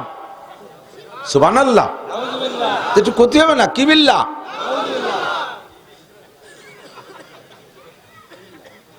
আস্তাগফিরুল্লাহ। সম্পদ দেয় পীর সাহেব, পীরের কাছে মুরিদ হলে ধনী হওয়া যায়। সুবহানাল্লাহ না? একটু ক্ষতি হবে এগুলো। ওয়ালা তুশরিক বিল্লাহ, আল্লাহর সাথে কেউ রে কোনো তাই শরীক কইরো না। আমার মজলিসে আমি যদি আনসানাখানি করি, দুরুদ ও তাসবিহ পড়ি, আমার ওই মিলাদ মাহফিলে আমার পীর বাবা হাজির হয়ে যায়, বলতে বলতে আরো কিছু বলে, এমনকি নবী পাকও বলে হাজির হয়। এগুলো সব শিরকি আকীদা, ওর থেকে ফিরে আসতে হবে। আমার নবী রওজায় শুয়ে আছে, ইন্না লিল্লাহি মালাইকাতান সায়াহিনা ফিল আরদ ইউবাল্লিগুনিস সালামা মিন উম্মতি। নবী কে মান সাল্লা আলাইয়া ইনদা কবরি সামিতুহু ওয়া মান সাল্লা আলাইয়া নায়ান উবলিগতুহু। যদি কেউ আমার রওজার কাছে এসে সালাম দেয় ওইটা আমি শুনি আর আমি তারে জবাব দেই। তুমি বান্দা জবাব শুনলেও শুনতে পারো, না শুনলে না শুনতে পারো, সবার কান্দে সবকিছু শোনা যায় না। কথা কোন ঠিক না? আল্লাহু আকবার। নবী কয় আমার রওজার কাছে এসে সালাম দিলে আমি শুনি এবং জবাব দেই। তোমার যদি কান থাকে তাহলে তুমি শুনবা, না থাকলে তুমি শুনবা না। ওমান সাল্লাল্লাহু আলাইহি নায়ান, যদি কেউ দূর থেকে সালাম দেয় ওইটা আমি শুনি না, উবলিগতুহু, ওই দুরুদ আমার কাছে পৌঁছে দেওয়া হয়। নবী বললেন সাহাবায়ে কেরাম বললেন মাইয়ুবলিগুকা সালাম ইয়া রাসূলুল্লাহ, ওগো আল্লাহর নবী আপনার কাছে দুরুদ ও সালাম কে পৌঁছাইয়া দেয়? হুজুর কা ইন্না লিল্লাহি মালাইকাতান সায়াহিনা ফিল আরদ, আল্লাহ তাআলা কোটি কোটি পর্যটক ফেরেশতা তৈরি করে রেখেছে, ওদের আর কোনো দায়িত্ব না, ওদের আর কোনো দায়িত্ব না, শুধুমাত্র আমার উম্মত যে যেখান থেকে দুরুদ ও সালাম পড়ে ওইটা ঠিকানা সহ, ওর নাম সহ, স্থান সহ, টাইম সহ আমার কাছে ওই ফেরেশতারা দুরুদ ও সালাম পৌঁছাইয়া দেয়। কাজেই বন্ধু, আমার নবীর দুরুদ কালেকশন করতে আমাদের মিলাদ মাহফিলে আসা লাগে? জোরে কোন লাগে? যদি বলেন লাগে তাহলে আপনি মুশরিক হয়ে যাবেন। একই টাইমে সব জায়গায় বিরাজমান উপস্থিত থাকার ক্ষমতা একমাত্র আল্লাহর, আর কাহারও, আর কাহারও, ফেরেশতারও না, জিবরাইল মিকাইলেরও না, একমাত্র ক্ষমতা আমার আল্লাহর। কাজেই নবীকে ও জায়গা নিলে আপনি মুশরিক হয়ে যাবেন। লা তুশরিক বিল্লাহ, আল্লাহর সাথে কেউরে শিরিক করো না, ইন্নাশ শিরকা লা যুলমুন আযীম। আরে নবী তো দূরের কথা, আমার পীর বাবাও বলে হাজির হয়। এসব ব্যাপারে নিজেকে হেফাজত করবেন। ওয়াল কদরি খায়রিহি ওয়া শাররিহি মিনাল্লাহি তাআলা ওয়াল বাসে বাদাল মাউত। 7 নম্বর নেয়ামত দিক, যুবকরা মনে রাখো। 7 নম্বর মনে আছে না? কে পড়তেছি কিন্তু ঈমান, ঈমান কি পড়তেছি? ঈমানের তরজমা। ওয়াল বাসে বাদাল মাউত, মরার পরে আবার উঠতে হবে। কথা কয় না? কিয়ামতে উঠতে হবে, কি হবে না? উঠা লাগবে। কয় মাটির তলে মাটি হয়ে যাব, কিভাবে উঠবে? আল্লাহু আকবার। আমরা প্রত্যেক দিন একবার মরি আর জিন্দা হই, প্রত্যেক দিন একবার মরি আর বাঁচি। কতক্ষণ? রাতে ঘুমের সময় কি দোয়া পড়েন? আল্লাহুম্মা ইন্নী আউযু বিকা মিনাল খুবুসি ওয়াল খাবায়েস। ঘুমের দোয়া এটা না? গুফরানাকা আলহামদুলিল্লাহিল্লাযী, কোন দোয়া? আল্লাহুম্মা বিসমিকা আমুতু, এটা কয় না রে আল্লাহ। ওই যে ও বলি রে, তো গান শুনতে শুনতে ঘুমাইটা ভুড়ি লাভ কি? মমতাজের গান, মনির খানের গান কানের মধ্যে খিল লাগাইতে ঘুমাইস না, মরণটা হয়ে যাবে ওই কায়দার মরণ। ঘুমের সময় দোয়া পড়বেন আল্লাহুম্মা বিসমিকা আমুতু ওয়া আহইয়া, তোমার নামে মরিতেছি হে আল্লাহ। আল্লাহুম্মা মানে হে আল্লাহ, আয় আল্লাহ তোমার নামে মরিতেছি, ওয়া আহইয়া তোমার নামে জিন্দা হব। কতক্ষণ? মরিও আল্লাহর নামে, বাঁচিও আল্লাহর নামে। ঠিক কি ঠিক না? তাহলে আমি ঘুমের সময় যে দোয়া পড়ি, ওই দোয়াটা কি ঘুমের দোয়া? আসলে যদি ঘুমের দোয়া হইতো তাহলে কি পড়তেন? আল্লাহুম্মা ইন্নী আনুমু ওয়া আস্তাইকিজা, তোমার নামে ঘুমাইতেছি, তোমার নামে সজাগ হব। তা বলি না, বলি তোমার নামে মরিতেছি, তোমার নামে সজাগ হব, জীবিত হব। কতক্ষণ? তাহলে প্রত্যেক দিনের ঘুমটা হলো দৈনন্দিন মরণ। আবার ঘুম থেকে উঠে কোন দোয়া পড়েন জানেন? আলহামদুলিল্লাহিল্লাযী আহইয়ানা বাদামা আমাতানা ওয়া ইলাইহিন নুশুর। সব প্রশংসা কার? কেন? কে? ওই আল্লাহ তাআলা আমারে কিছুক্ষণ মেরে রেখে বাঁচাই দিয়েছে। ইচ্ছা করলে ওই মরণে স্থায়ী মরণ দিয়ে দিতে পারতেন। আপনাদের আমাদের সকলেরই জানা আছে, জীবনে 2-4টে অ্যাক্সিডেন্ট অবশ্যই শুনে থাকবেন। অমুক যে ঘুম হইছে আর ওঠে নাই, ওই একে ঘুমে তার মরণ, এমন খবর 2-1টা আছে না নাই? আমিও প্রত্যেক দিন মারা যাই, আমি ওই ঘুমের মধ্যে স্থায়ী মরণ হয়ে যেতে পারতো। আমার আল্লাহ আমারে মেরে রাখে নাই, আমার আল্লাহ আমার সকালবেলা আবার সজাগ করে দিয়েছে, বাঁচাই দিয়েছে। এই জন্য প্রশংসা কার? ঘুম থেকে সজাগ আমারে মা করছে না আল্লাহ করছে? ঘুম থেকে সজাগ আমারে উস্তাদ করছে না আল্লাহ করেছে? আরে কেউ করতে পারে না, একমাত্র আল্লাহ করেছে। আমারে মরণের পরে বাঁচাই দিয়েছে আল্লাহ। যে আল্লাহ তাআলা দৈনন্দিন একবার মেরে আবার বাঁচাই দেয়, ওই আল্লাহ তাআলা স্থায়ী মরণের পরে আবার কিয়ামতে বাঁচাইতে পারবে কি পারবে না?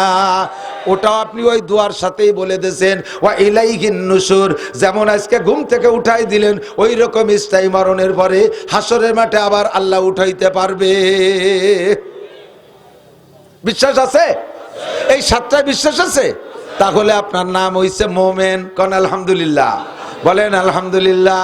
আপনার নাম হয়ে গেছে মোমেন। মোমেনের খাতায়, ইমানের খাতা, ইমান আইনা যদি মোমেনের খাতায়। সাথে আর একটা কথা কই যায়, দিক তাকান। এই 7টারে বিশ্বাস করেন কিন্তু মুখে বলেন নাই কোনোদিন, তাহলে আপনি মোমেন হতে পারবেন না। লা ইলাহা ইল্লাল্লাহ মুহাম্মাদুর রাসূলুল্লাহ অন্তরে বিশ্বাস করেন, জবানে পড়েন নাই, মোমেন হইতে পারবেন না। লা ইলাহা ইল্লাল্লাহ মুহাম্মাদুর রাসূলুল্লাহ দিয়া আপনি মোমেনের খাতায় নাম লেখাবেন। মোমেনের খাতায় নাম লেখানোর সাথে সাথে আপনার জন্য বিশাল একটা ইনাম এসে গেছে। শুধু মোমেনের মাদ্রাসায়, মুমিনের মাদ্রাসায় ঈমান দিয়ে নাম লেখানোর সাথে সাথে এই দুনিয়ার মতো 11টা দুনিয়া সমপরিমাণ জান্নাতের ভিতরে বিশাল জায়গা আপনার নামে দলিল হয়ে গেছে। তবে জায়গাটা ফাঁকা, ওর মধ্যে কিছু নাই, গাছপালা ঘরবাড়ি কিচ্ছু নাই, একেবারে চিটিয়াল ময়দান। আমাদের বাংলাদেশের দক্ষিণ পাশে বঙ্গোপসাগরের পরে 37,000 বর্গ মাইল একটা শহর জাগছে, সাথে সাথে 50-60টা বিল্ডিং নিয়ে জাগছে। কথা কয় না? ওই শহরের উপরে বিল্ডিং সহ উঠছে না, একেবারে ফাঁকা সাদা শহর। তুমি লা ইলাহা ইল্লাল্লাহ মুহাম্মাদুর রাসূলুল্লাহ পড়ার সঙ্গে সঙ্গে এরকম ফাঁকা একটা শহর তোমার জন্য জান্নাতে দলিল হয়ে গেছে। কন্যা সুবহানাল্লাহ। কয় অত জায়গায় যে কি করব, করা লাগবে না কিছু, প্রাচুর্যের একটা মজা আছে। একজন মানুষের 5টা-7টা সন্তান নিয়ে মাত্র 4-5 বিঘে জমির ফসল হলেই হয়ে যায়। কতক্ষণ? 4-5 বিঘে জমির ফসল হলে হয়ে যায়। কিন্তু লোকটা জমি পায় আর কেনে আর কেনে, 200 বিঘের মালিক হয়ে গেছে। এত জমির ফসল তো তার লাগে না, এত জমি কিনে জায়গা দখল করো কেন? প্রাচুর্যের একটা মজা আলাদা, প্রাচুর্যের একটা মজা আলাদা। অনেক হইলে স্বাদ বেশি লাগে। আকিস সাহেব একটা ইন্ডাস্ট্রি হইলে বংশ ধরে জীবন ভরে চলতে পারে। 42টা ইন্ডাস্ট্রিজ কেন বানাইছে? আধিক্যের একটা স্বাদ আলাদা। আল্লাহ কায় ছোট্ট একটা রুম দিলে বেহেশতের মধ্যে, তাতেই তোমার যথেষ্ট। কিন্তু অনেক দিলে তুমি একটু বেশি খুশি হবা। এই জন্য সবচাইতে ছোট জান্নাত দেবে তাকে এই দুনিয়ার মতো 11টা দুনিয়ার সমপরিমাণ জায়গা। এবার ওই জায়গা তো ফাঁকা, ওই ফাঁকা জায়গায় কি আর করার আছে? ওর মধ্যে কোনো মজা নাই। কয় ওই জায়গা কিছু করে যেতে হবে দুনিয়ার থেকে যা করবা ওইটা ওই জায়গা তৈরি হতে থাকবে। এই দুনিয়ার কর্মের নাম হলো ইসলাম। দুনিয়ার কর্মের নাম ইসলাম। যাহা করবেন ওইটার নাম ইসলাম। টুপি পরবেন ইসলাম, দাড়ি রাখবেন ইসলাম, পোশাক সুন্নতি পোশাক ইসলাম, পাগড়ি পরবেন ইসলাম, নামাজ পড়বেন ইসলাম, রোজা রাখবেন ইসলাম, তিলাওয়াত করবেন ইসলাম, জিকির করবেন ইসলাম, মসজিদ করবেন ইসলাম, মাদ্রাসা করবেন ইসলাম। একবার পড়বেন লা ইলাহা ইল্লাল্লাহ মুহাম্মাদুর রাসূলুল্লাহ, 4000 নেকি আপনার আমলনামায় লেখা হইয়া যায়। সুবহানাল্লাহ কোন নাই সবাই? এক্ষুনি একটা গাছ ওই ফাঁকা জায়গা লেখা হয়ে গেছে সুবহানাল্লাহ লাগানো হয়ে গেছে। এই আরেকটা লাগানো হয়ে গেছে, আরেকটা লাগানো হয়ে গেছে। ও ফাঁকা জায়গা ভর্তি চালেই আছে। তাহলে রাতভর গাছ লাগাবো নাকি? একবার পড়েন বিসমিল্লাহির রহমানির রহিম। কুল হুয়াল্লাহু আহাদ আল্লাহুস সামাদ লাম ইয়ালিদ ওয়া লাম ইউলাদ ওয়া লাম ইয়াকুল লাহু কুফুয়ান আহাদ। আল্লাহর কসম এক্ষুনি আপনার ওই ফাঁকা জায়গায় 4 তলা একটা দালান হয়ে গেছে। ওই ফাঁকা জায়গাটারে বিল্ডিং দিয়ে গাছপালা দিয়ে ভরতে হবে। ও জায়গা যাওয়ার পরে ভরলি কোনো কাজ হবে না। আল্লাহ নবী বলেন ইজা মাতাল ইনসান ইনকাতান আমালুহু। আরে মরণের পরে কোনো ইবাদত নাই, মরণের পরে ইবাদত নাই। ইবাদত হবে শ্বাস বন্ধ হওয়ার আগ পর্যন্ত। আল্লাহ কয় বাবুদ রব্বাকা হাত্তা ইয়াতিয়াকাল ইয়াকিন। তুমি তোমার রবের ইবাদত কইরে ওই ফাঁকা জায়গায় বিল্ডিং বানাও, ওর মধ্যে গাছ লাগাও, ইবাদত করে গাছ লাগাও, ইবাদত করে বিল্ডিং বানাও। কতদিন ইবাদত করব? হাত্তা ইয়াতিয়াকাল ইয়াকিন, মরণ আসার আগ পর্যন্ত ইবাদত। কয় মরার পরে এতদিন কবরে থাকবো, ও জায়গা বসে আল্লাহ বিল্লে করলে হবে না? এ কবরে বসে আল্লাহ বিল্লে করার কায়দা আছে। আমাদের ওই জায়গা হিন্দু মারা গেছে, ওরে মারা যাওয়ার পরে ও কয়ে গেছে মারা যাওয়ার আগে যে আমারে পোড়াবি না, মিয়াগে মতো মাটি দিবি। তো মুসলমানের মতো মাটি দিয়েছে ওর ছেলেমেয়ের আত্মীয় স্বজনরা, ওরে 1 টাকা চাইরে না পয়সা দিয়ে দিছে, সাথে পারের করি ফুলসিরাত পারতি খেয়াল আরে পয়সা দিতে তাই দিয়ে দিছে ওরে। আর বিড়ি খাতে বলে 2 প্যাকেট বিড়ি আর একটা মেজ দিয়ে দিছে। বিড়ি আর মেজ কয়দিন চলবে? লম্বা টাইম কি করবে কবরে শুয়ে শুয়ে? এই জন্য 2 বান্ডিল তাস দিয়ে দিছে। বসে বসে তাস খেলিস। কবরে কি বিড়ি খাওয়া চলবে? তাস খেলা চলবে? মোবাইল দেখা চলবে, টেলিভিশন চলবে, নামাজ পড়া চলবে, রোজা পড়া চলবে, হজ করা চলবে, যাকাত দেয়া চলবে, কিছুই চলবে না। কয় কেন চলবে না? কয় মরার পরে আল্লাহকে আমি কোনো ইবাদত করাইও না, ইবাদত গ্রহণ করিও না। আরে ইবাদত যা করবা সব বাইসে থাকতে, মরার পরে তো সব ওপেন হয়ে যাবে। দেখার পরে তার নাম ঈমান না। কোনো কিছু দেখার পরে সেই জিনিসের পর আস্থা তৈরি করার নাম ঈমান না। না দেখে বিশ্বাস করো কবর আযাব আছে, কবর আযাব সত্য, কবরে শান্তি সত্য, মুনকার নাকির সত্য, কিরামান কাতিবিন সত্য। এগুলো দুনিয়ায় থেকে দেখি না, কবরে যাওয়ার পরে সব দেখবো। দেখার পরে কইব রব্বানা আখরিজনা মিনহা ফাইন উদনা ফাইন্না জালিমুন। আল্লাহ কবরে এসে দেখি সবই সত্য, আর একটা বার পাঠায় দাও, আমি বড় বুজুর্গ হয়ে আসবো। আল্লাহ কাইকসাউ ফিহা ওয়ালা তুকাল্লিমুন। কোনো কথা বলবি না পড়ে থাকোর মধ্যে। এখনের বিশ্বাসের নাম বিশ্বাস না, না দেখে বিশ্বাস করলে সবই তুই পাইতি। আমার নাসির লিয়াকত যা বলছে এগুলো সবই তোরে দেয়া হইতো যদি না দেখে বিশ্বাস করতি। দেখার পরে বিশ্বাস করতেছি সেই বিশ্বাস বিশ্বাস না, দেখার পরে নামাজ পড়তে চাই সেই নামাজ কবুল হবে না, কারণ এইটা বিশ্বাস না। ঠিক না? শুনেছেন উলামা তুয়াসিরু, হে উলামায়ে কেরাম আমার উম্মতরে সুসংবাদ দাও, বাশিরু সুসংবাদ দাও, ওয়ালা তুনাফিরু ভয় দিয়ে ভাগাই দিও না, ভয় দিয়ে ভাগাই দিও না, সুসংবাদ দাও, তাদের কাছে টেনে আনো। ইয়াসিরু ওয়ালা তুয়াসিরু, সহজ সহজ মাসালা বলে দাও, কঠিন মাসালা বলো না, আমল করতে পারবে না। যদি বলি মিয়া ফজরের নামাজে সূরা বাকারা আর সূরা আল ইমরান দুই রাকাতে 2 সূরা ছাড়া নামাজ হবে না, তাহলে পাবলিক কবে পড়বো না? তোমরা হুজুররা পড়ি বেড়াওগে। সম্ভবত আবু দাউদ শরীফ 181 পৃষ্ঠার হাদিস মুল্লুস্কার, সম্ভবত একটু সন্দেহ আছে, তবে হাদিস সহি, হাদিসের মধ্যে সন্দেহ নেই। এক সাহাবা এসে বলতেছে হুজুর শীতকালে এসে কলেমা পড়ে মুসলমান হয়েছে, মুসলমান হওয়ার পরে বলতেছে হুজুর এখন আমার কাজ কি?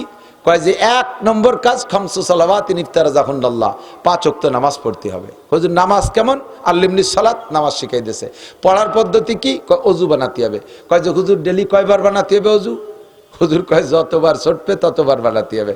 তো অজু ভাঙ্গার কারণ কি? কয় 7টি বলে দিয়েছে। কয় তালি তো হুজুর, তাহলে আমি এই দিনের 2 ওয়াক্ত পড়বো, জোহর আর আসর পড়বো, আমি রাতে কয়েকটা পড়তে পারবো না, পারবই না। কয় কেন? কয় আমার হলো অজু ছুটে যায় দেখতে দেখতে, এই যে এত বড় শীত, আমি এই ঠান্ডা পানিতে কোনো মতে অজু বানাতে পারবো না, আমি রাতে 3 ওয়াক্ত পড়বো না। হুজুরকে আরবিটা আল্লাহ কইছে 5 ওয়াক্ত ফরজ, তুই এই সাইডে সুদে 2 ওয়াক্ত নিতে চাচ্ছিস কে? কয় যে আমি পারবো না, তো অজু বানাতে পারবো না, তো নামাজ পড়বো কি এর? এখন হুজুর কয় 5 ওয়াক্ত, উনি কয় 2 ওয়াক্তের বেশি পড়বো না। এর মধ্যে জিবরাইল এসে হুজুরকে বলতেছে হুজুর ও যা পড়তে চাই তার অনুমতি দেন, বেশি কড়াকড়ি হলে ও ফেরত দিয়ে এটি চলে দিবে না। কয় যে মোটেই পড়বো না, এখনই শেষে কি হবে না। হুজুর কয়েকে যাচ্ছা যা যা তুই তার যা পারিস পড়ি গিয়ে। এদিক তাকান, এই যে হাদিসের ভিতরে আমলের মতানৈক্য না, এই কারণেই আসছে, এইরকম বহু কারণ আছে। এই জায়গা ওই সাহাবারে হুজুর নিজে অনুমতি দিয়েছেন যা তুই 2 ওয়াক্ত পড়ি গে, আর জিবরাইল তারে হুজুরকে অনুমতি দিতে বলছেন। জিবরাইলের কি নিজের কোনো ক্ষমতা আছে? তাহলে উপরের থেকে আসছে না, আল্লাহ অনুমতি দিয়েছেন, জিবরাইল তাই নবীকে বলছেন, নবী তাই তারা বলছেন ঠিক আছে তুই 2 ওয়াক্ত পড়ি গে। এই জায়গা বড় বড় সাহাবা 10 জন উপস্থিত, ওই লোক বাড়ি যে 2 ওয়াক্ত পড়ে আর সবাই 5 ওয়াক্ত পড়ে। এখন সবাই কয় নামাজ হলো 5 ওয়াক্ত, তুই 2 ওয়াক্ত পড়িস কে? ও কয় যে তোকে 5 ওয়াক্ত তোরা পড় গিয়া, আমারে হুজুর 2 ওয়াক্ত ভর্তি কইছে। তাহলে গ্যাঞ্জাম লাগবে কি লাগবে না? নবী এদেরও কইছে 5 ওয়াক্ত আর ওরাও কইলেন 2 ওয়াক্ত, এই হলো ঝামেলা। কথা বলেন। এখন ওরা কয় যে তোরা 2 ওয়াক্ত ভর্তি কইছে, তোর সাক্ষী আছে? কয় যে সাক্ষী কয়জন লাগবে? 10 জন আছে। বড় বড় 4 জনের নাম কইছে, আবু বকর, ওমর, উসমান, আলী। সেই 4 জনের জিজ্ঞেস করছে ওনরা যে হুজুর কি ওরা 2 ওয়াক্ত নামাজ পড়তে কইছে? কয় হ্যাঁ ওরে কইছে। এখন যাবেন কোন জায়গা? হাদিস 2টা সহি, কিভাবে মীমাংসা করবেন? স্থানকাল পাত্রভেদে ইসলাম শুরু হয়েছে এক কায়দায়, শেষ হয়েছে আর এক কায়দায়। ওই লোকটার ওই মুহূর্তে যদি চাপ দেয় 5 ওয়াক্তের, ও সব কয়েকত ফেরত দিয়ে এটি চলে যাবে। এই জন্য নবী তারে আল্লাহর হুকুমে তারে অনুমতি যে যাও যাও তুমি সহজে 2 ওয়াক্তই পড়ো। কয়েকদিন পড়তে পড়তে তার নামাজের নিশা এসে গেছে, এবার মাগরিবও পড়ে। এরপরে কয়েকদিন পড়তে পড়তে সাহস এসে গেছে, ঈশাও পড়ে। এরপরে শেষ রাত্রে উঠে ফজরও পড়ে। এরপরে ওই লোকটার ফরজ গোসল হলেও শেষ রাত্রে উঠে শীতের পানি দিয়ে সব ফরজ গোসল আদায় করে তাহাজ্জুদের নামাজও পড়ে। বাশশিরু ওয়ালা তুনাফিরু ইয়াসসিরু ওয়ালা তুআসসিরু, সুসংবাদ দাও, ভাগাই দিও না। সহজ মাসালা বলে দাও, কঠিন মাসালা চাপাই দিও না। সহজ মাসালা শিখাই দিছি, সব সহজ মাসালা শিখাই দিছি। ও দোস্ত, শেষ রাত্রে তাহাজ্জুদ পড়লে আল্লাহ পাক তার কিয়ামতের ময়দানে বিশাল ফজিলত দিবেন। তার ভিতরে শেষ রাত্রি যারা সজাগ হয়ে তাহাজ্জুদ পড়বে, তারা হাসরের মাঠে মানুষ যখন অজ্ঞান ভাব, উন্মাদ ভাব থাকবে, ওই সময় এই তাহাজ্জুদ পড়লে মানুষগুলো অজ্ঞান হবে না। নবী রাসূল শহীদদের সাথে বিনা হিসাবে জান্নাতে যাবে, কন্যা সুবহানাল্লাহ। এখন শেষ রাত্রি কয়জনে উঠতে পারবো? দিন বইরে পিএস লাগাইয়ে, এরপরে শুলি রে হুজুর, জুড়া ফোড়া সব ছাড়িয়ে দেয়, জয়েন্ট আলাদা হয়ে যায়। আর তার জন্য টাইনে টুনে ফজরটা পড়তে পারি নাকি, তাই আল্লাহ বিল্লাহরের আমাকে আল্লাহ বিল্লাহরের দায়িত্ব দিয়ে দিচ্ছে। এই কষ্ট করে দিন ভরে পিএস লাগাইয়া পাট কাটিয়ে শেষে আর তাহাজ্জুদ আসে না। ঈশা কোনো মতে পড়ি, টাইনি টুনে ফজর পড়ি, তাহাজ্জুদ ওই টাইমে হবে না। কি উপায়? আমাদের উপায় কি? আমরা কিভাবে শেষ আখেরাতে হাসরের মাঠে ওই ফজিলত নিতে পারি? নবী পাক বলেন, সহজ মাসালা শিখাই দাও নাসির, সহজ মাসালা শিখাই দাও। ঈশার 4 রাকাত ফরজ, এরপরে 2 রাকাত সুন্নাত পড়ার পরে বেতেরের আগে তুমি তাহাজ্জুদের নিয়তে পারলে 12 রাকাত, না হয় 10 রাকাত, না হয় 8 রাকাত, না পারো 6 রাকাত, না পারো 4 রাকাত, সর্বনিম্ন 2 রাকাত নামাজও যদি তুমি তাহাজ্জুদের নিয়তে পড়া, এরপরে বেতের পড়ে শুয়ে থাকো, নিয়ত রাখো শেষ রাতে উঠতে পারলে আবারও পড়বো। আর যদি তাতে কোনোদিনও পড়তে না পারো আর ওই নিয়মেই তাহাজ্জুদ পড়ো, তাতেও তোমাকে আল্লাহ তাআলা তাহাজ্জুদের পূর্ণ ফজিলত দান করবে। ইউরিদুল্লাহু বিকুমুল ইউসরা ওয়া লা ইউরিদু বিকুমুল উসরা, লা ইউকাল্লিফুল্লাহু নাফসান ইল্লা উসাহা। কত ছাড় দেব কোন? আর তোর জায়গা নাই। কত সুন্দর ব্যবস্থা। এরপরে এদিক তাকান, মান কানা ইউরিদু হারসাল আখিরা নাজিদ লাহু ফি হারসিহি, যে ব্যক্তি আখিরাতের ক্ষেত চাষ করে, আল্লাহ তার চাষের চাইতে ফসল বেশি দেয়।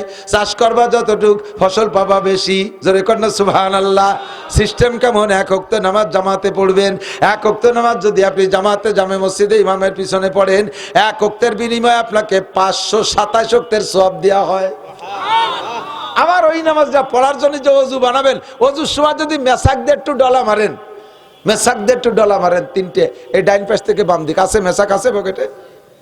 আমার খান চাপাতে যাবাতে অর্ধেক হয়ে গেছে। ছেলে এত বড়ই 1 বিঘে, 3টে ডলা মারবেন। এই অজুর কারণে, এই মেসাকের কারণে অজুর দাম এসহ নামাজের দাম 70 গুণ বেড়ে যাবে। মান কানা ইউরিদু হারসাল আখিরা নাজিদ লাহু ফি হারসি। অল্প ইবাদতে মোটা মোটা নেকি পেয়ে যাবেন। আর সব জায়গায় সহজ, কঠিন কোন জায়গা নাই। আরে দি কত রাইতে গেছে।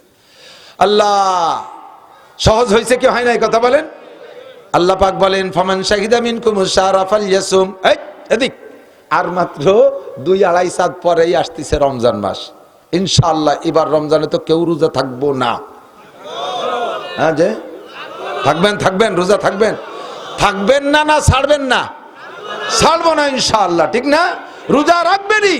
রোজা না রাইকা সুস্থ মানুষ বাড়ি থেকে যদি খাবার খায়, তাতে যে রক্ত ফুটা দেহের মধ্যে তৈরি হয়, ওই রক্ত আর শুয়োরের রক্তের মধ্যে কোনো পার্থক্য নাই। শুয়োরের রক্ত নিয়ে শুয়োর যেমন জান্নাতে যাইতে পারবে না, আর ওই নাপাক রক্ত তোমার দেহে থাকবে, ওই নাপাক রক্ত থাকতে জান্নাতে যাইতে দেওয়া হবে না। ঈমান আছে, অন্যান্য ইসলাম আছে, কিন্তু হারাম রক্ত ঢুকে গেছে রমজান মাসে গায়ের মধ্যে, এই রক্ত অপারেশন করতে হবে। ওই শরীরের ভিতরে যদি কি কয় ক্যান্সার, ব্লাড ক্যান্সার হয়, মাঝে মাঝে ওরে কি করে যেন ডায়ালিসিস করে। ডায়ালিসিস ওই পচা রক্ত বের করে ভালো রক্ত ঢুকায়। তোমারও ডায়ালিসিস করতে জাহান্নামে পাঠানো হবে। ও জায়গা পুড়িয়ে পচা রক্ত সাফ হয়ে যাওয়ার পরে তুমি জান্নাতের প্যাসেঞ্জার হওয়ার যোগ্য হবা, তারপরে তোমাকে দেয়া হবে। কাজেই রোজা ছাড়ার কোনো ব্যবস্থা নেই। এনকা হুজুর আমি তো সিটে গাঙাইছি, সের ইফতারি ঠিক মতো পাচ্ছি না, নাসির হুজুর যেভাবে কলো তাতে রোজাও ছাড়া যায় না, কি অর্ব কন্দি আল্লাহ। আবার এই যে অসুখ হয়েছে, তাতে তো রোজা রাখলি পারা মরিয়েই যায় নাকি কয়া যায় না। আর হুজুর যেভাবে কলো তাতে তো রোজা ছাড়া দেয় না। আল্লাহ কয় যা কয় কোক, তুমি যদি ওয়াইন কুনতুম মারিদান আও আলা সাফারিন ফাইদ্দাতুম মিন আইয়ামিন উখার, তুমি যদি মারাত্মক অসুস্থ হও আর যদি সফরে থাকো, তাহলে তোমার এখন রোজা রাখা লাগবে না। তুমি সুস্থ হইয়া সফর ছেড়ে বাড়ি যাইয়া রমজানের পরে এই রোজাগুলো রেখে দিও। সহজ ব্যবস্থা হয়েছে কি হয় নাই? কথা বলেন। আমার আল্লাহ কোনো জায়গা চাপায় রাখে নাই, সব জায়গা সহজ ব্যবস্থা রেখেছে। এরপরে যদি বান্দা আমল না করো, তাহলে আল্লাহ রিবা করার কি আছে, আমার রিবা করার কি আছে? ইসলামের মধ্যে ঢুকবো পরিপূর্ণ। কথা বলেন। শুরু হলো 1 নম্বরে নামাজ পড়বো তো? নামাজ পড়বেন তো? আল্লাহ সবাইকে তৌফিক দান করে, বলেন আমিন। রমজান আসলে রোজা রাখবেন তো? আমার 10টা যুবক, মাত্র 10টা যুবক পাক্কা প্রতিজ্ঞা করো তো কিয়ামতের ময়দানে নবী পাকের সুপারিশ তুমি পাইবা। আমরাও দোয়া করব আল্লাহ তাআলা তোমার দুনিয়ায়ও আখেরাতে কল্যাণ ও কামিয়াবি নসিব করুন। তুমি যারা দাড়ি কাটছো, যারা কেটে ফেলাইছো, এরকম 10টা যুবক প্রতিজ্ঞা করতে পারো যে আমরা আর কোনোদিন দাড়ি কাটবো না। 10টা যুবক প্রতিজ্ঞা করো তো দাড়ি কাটবো না। আল্লাহ আল্লাহ বহুত হয়ে গেছে, 20-30 জন হয়ে গেছে। আল্লাহ এই যারা হাত রয়েছে এই যুবকদের মুখে সুন্নতি দাড়ি স্থায়ী করে দাও। আল্লাহ এদেরকে তোমার রাসূলের রওজা জিয়ারত নসিব করো।